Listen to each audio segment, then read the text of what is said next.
মজেছি তোমার প্রেমে, স্বর্গ সুখ চাহি না।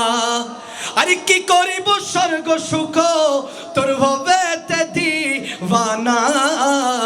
মজেছি তোমার প্রেমে, স্বর্গ সুখ চাহি না। আব্দুল হাদী কাঞ্চনপুরে লিখেছে, আরে বালাখানা হুরা দলে, আরে চাহিব না আকি তুলে। আরে তোমার দামান তলে দাসগণের ঠিকানা। মজেছি তোমার প্রেমে, স্বর্গ সুখ চাহি না। ঠিক কিনা কথা বলেন? আমরা নিজের জান মাল সবগুলো পীরের কদমে সঁপে দিয়েছি, শুধুমাত্র বিনিময়ে চাই ও পীর মুর্শিদ আপনার কদমের ধুলিখানা। সুবহানাল্লাহ।